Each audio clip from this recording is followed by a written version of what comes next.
My name is Regine and I'm from the Philippines. I currently convene the Asian Youth Peace Network. It's a network of young peace builders across the Asia region, and we're hosted by the Asian Youth Council. So we really try to break the silos and work closely with young people in decision making spaces also. So peace is really my passion because I studied the program on negotiation at Harvard Law School. So I'm happy to share with you a little bit of what I learned and also with my friend Alex. So my name is Alex. I come from China, and currently I'm leading our youth-focused Think and Do Tank in China, which is promoting youth engagement, different global topics, global opportunities and challenges. So Alex, we're being asked to briefly describe your country's societal characteristics. As you know, that Chinese people are very nice and easygoing, and the culture here is very result-oriented. Definitely, there's many entrepreneurs here, as you know. We also have a very powerful government, which is, in the community level. They also have many offices. As we all know that in the past few months, we are globally, we are all fight against COVID-19. In every community, every street, there is someone taking volunteer job to lock down the communities. So from this experience, we can learn that this is kind of the culture we have in the society now. So you would say that the people followed the quarantine rules. That's why Yes, you were able to control the situation. Maybe we should be able to learn from that because yes, now we're still in the Philippines, our numbers are still high. The first thing that came up to my mind was like it's difficult to describe the Philippines society because we're a group of islands. Like we have 7,000 islands. Have you been to the yes. islands in the Philippines? Uh, I think I haven't been to islands, but I traveled to Manila several times. Ah, okay. But see, each island kind of has its own subculture.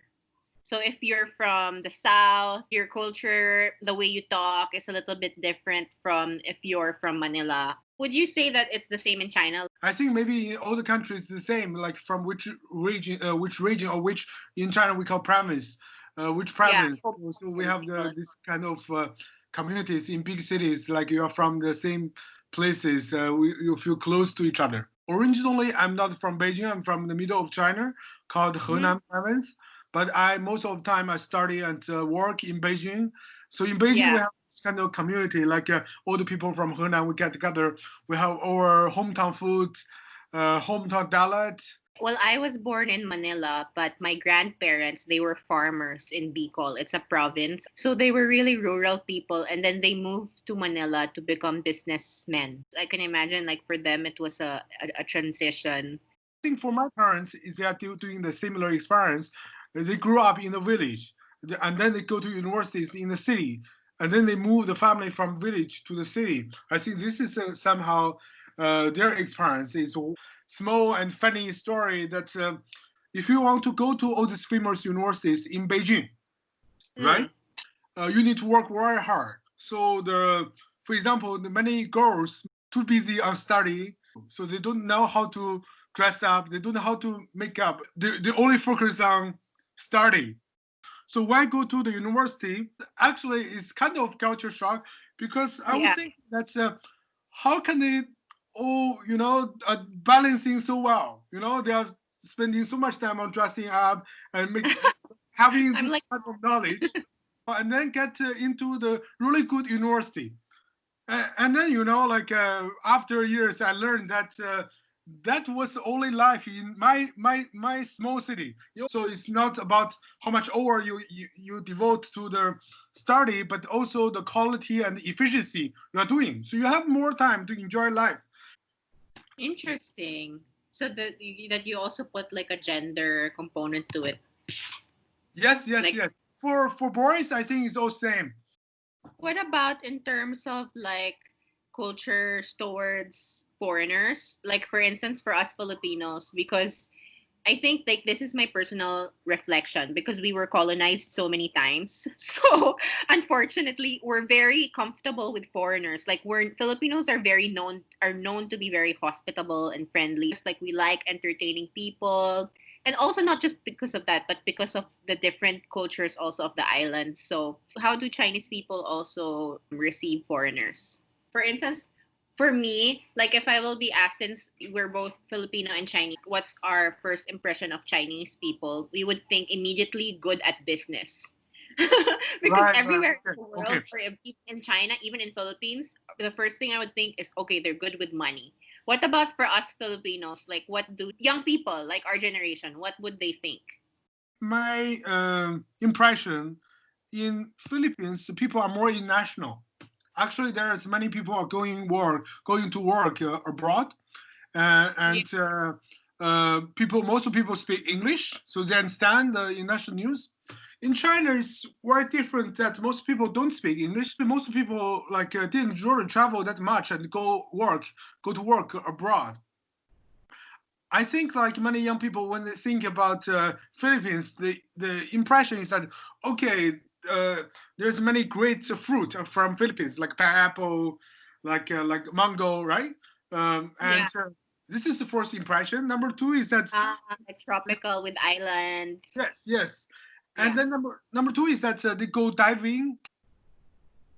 Oh, so you know us for like tourism, like if you want to take a break on the beach, islands. Yes, yes, yes. Okay, so there are last two questions. The next question, I think you will like it because it's about business. So is are there any tips on when you do a business with Chinese people? This is one of their Right, questions. right. It also depends on the different industry, right? But the thing is that I think we should ever think about for international corporation and for international business, what kind of values we earn to each other. This is very important. People in China really value relationships, really value Yeah. friendships. So become the Same. friends first and then do It's business. Asian, very Asian culture of Where business. Asian culture, where Actually, with us, it's also like you usually do business with people you know, like your friends, your family. So you get to know somebody first. okay, you need to respect people. You need to That's like true. The you same cannot everywhere. Yeah. yes, yes. So try to touching the emotion, only do business, but also the friends think from friends' perspective. Don't do too tough or too, Yes. like too business way, too strict. I Yeah. this is people don't like. And then of course in the end, like people will know if you're really honest or you're just faking them. Yes. Alex, I have an additional question just because it's my advocacy. It's a very simple question. How would you say Chinese young people like see peace? What is the peace conversation among Right, Chinese youth? right, right, right, right. I think the current young youth generation don't have a concept or idea about the war. So Mm, they don't have the feeling about the war. They don't know about peace, the importance of peace. Or I think definitely everyone think that oh, it's so important to have peace, but you have direct feeling. I think this is because that in the past 30, 40 years, they don't have direct feeling about the war or anything that we read in the news. There's a conflicts in China South Sea. In there's a war. Maybe potential war between mainland and Taiwan, but people don't feel it. People because this is a national strategy is that we want to develop ourselves. We want to focus on the economy. We don't want to have conflicts with others. there's really no answer, but it begins with that's why we're talking about negotiation now. It's related to Yes, communication.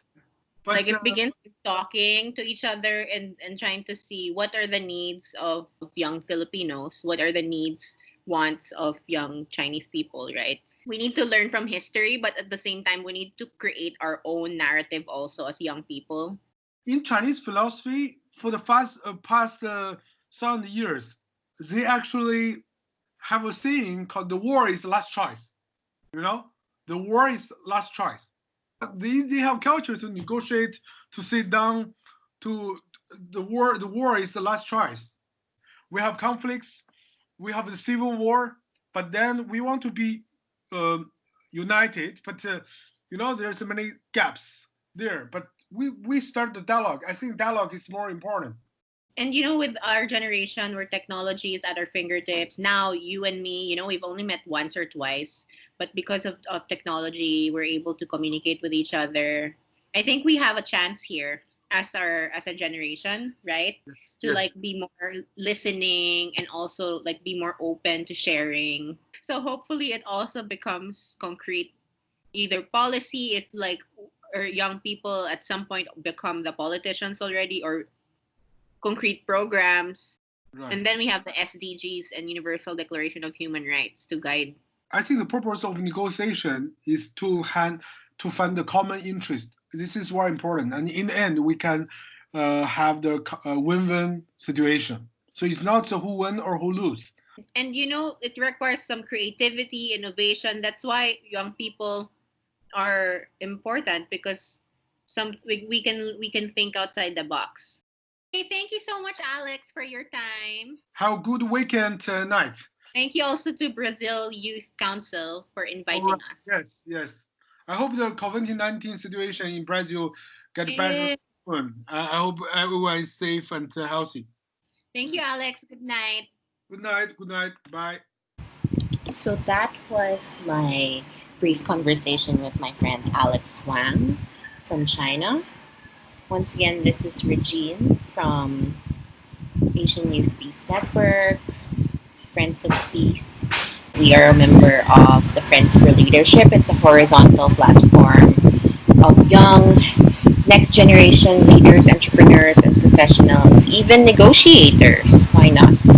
As we come from 60 countries all over the world, and we aim to scale best practices and working solutions in the Sustainable Development Agenda.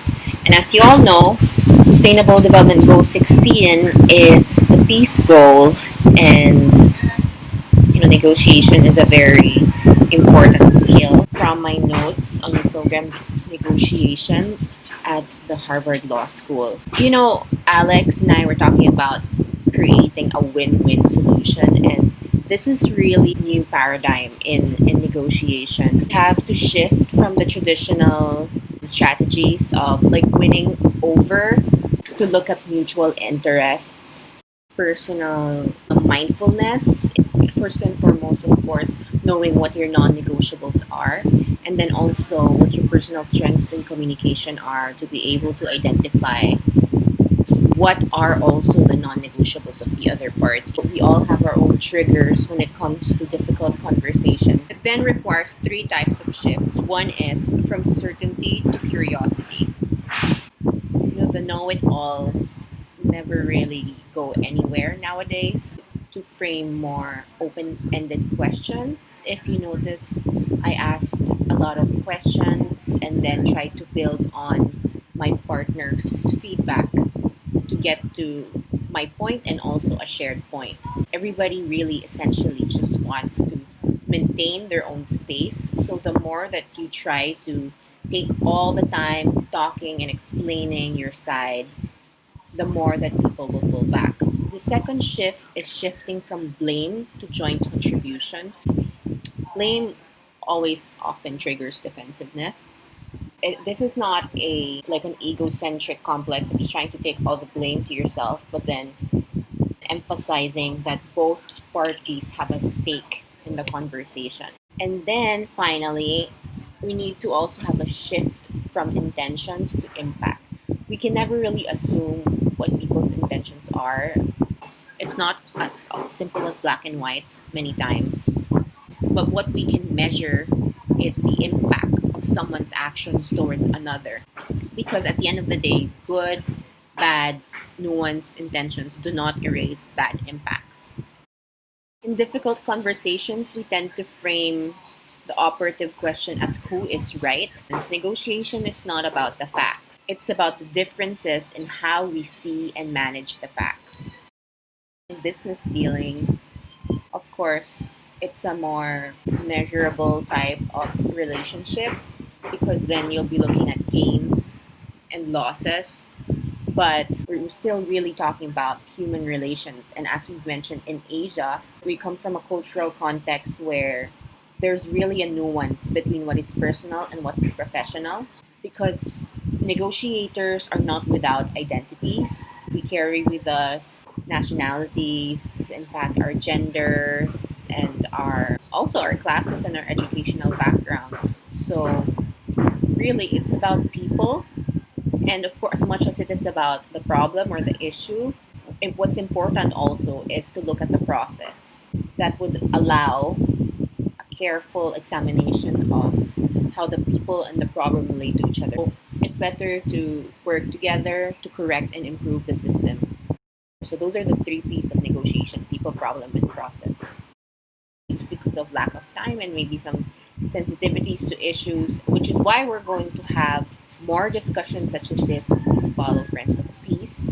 We will be having an ASEAN Day celebration on August 8th, and then we'll be launching International Youth Center for Peace on Peace Day. And then we might also have a side event, Geneva Peace Week, again about negotiation, probably with more concrete case studies. So let us cultivate more curiosity, practice strategic listening, earn the right to inquire by testing your own understanding of people and their cultures,